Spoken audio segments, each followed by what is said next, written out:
সম্পর্ক ভাঙার পর সাবেক প্রেমিকাকে যৌন নির্যাতন, জিম্মি এবং হত্যার ভয়ঙ্কর পরিকল্পনা করেছিলেন যুক্তরাষ্ট্রের এক সাবেক গোল্ডম্যান স্যাক্স বিশ্লেষক। আর সেই কথোপকথনই শেষ পর্যন্ত পৌঁছে যায় গোয়েন্দা সংস্থা FBI এর হাতে। অভিযুক্তের নাম ড্যারেন ঝো, বয়স 25 বছর। ফ্লোরিডার ওয়েস্ট পাম বিচে গোল্ডম্যান স্যাক্সে বিশ্লেষক হিসেবে কাজ করতেন তিনি। আদালতের নথি অনুযায়ী গত মার্চে 6 মাসের সম্পর্ক ভেঙে যাওয়ার পর সাবেক প্রেমিকাকে নিয়ে চ্যাটজিপিটির সঙ্গে ধারাবাহিকভাবে কথা বলতে শুরু করেন ঝো। তদন্তকারীদের দাবি শুরুতে ছিল ঈর্ষা ও সম্পর্ক ভাঙার ক্ষোভ, কিন্তু ধীরে ধীরে সেই কথোপকথন ভয়ঙ্কর দিকে মোড় নেয়। সুস্থ জীবন, সুন্দর পৃথিবী।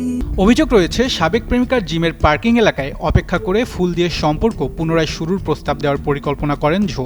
আর প্রস্তাব প্রত্যাখ্যাত হলে তাকে গুলি করে হত্যা এবং এরপর নিজেকেও হত্যার পরিকল্পনার কথাও চ্যাটে লিখেছিলেন তিনি। এরপর কথিত পরিকল্পনায় যোগ হয় আরও ভয়াবহ বিষয়: যৌন সহিংসতা, অপহরণ ও জিম্মি করে রাখা। তদন্তকারীদের দাবি তাকে নিজের বাড়িতে নিয়ে গিয়ে আটকে রাখার পাশাপাশি পুলিশ হস্তক্ষেপ করলে আরও সহিংসতার আশঙ্কা নিয়েও আলোচনা করেছিলেন ঝো। পরে তার পরিবারের সদস্যদের নিয়েও হুমকির কথা উঠে আসে বলে অভিযোগ। তবে সবচেয়ে গুরুত্বপূর্ণ বিষয়, এই কথোপকথনই শেষ পর্যন্ত তদন্তকারীদের কাছে পৌঁছে যায়। ওপেনএআই ঝোর চ্যাট ইতিহাস FBI এর কাছে পাঠায়। গ্রেপ্তারের 6 দিন আগে FBI স্থানীয় শেরিফের কার্যালয়কে সতর্ক করে। এরপর প্রায় 2 মাসের কথোপকথন খতিয়ে দেখেন তদন্তকারীরা। ঝোর সাবেক প্রেমিকাও জানান, ঈর্ষাপ্রবণ ও নিয়ন্ত্রণমূলক আচরণের কারণেই তিনি সম্পর্ক শেষ করেছিলেন।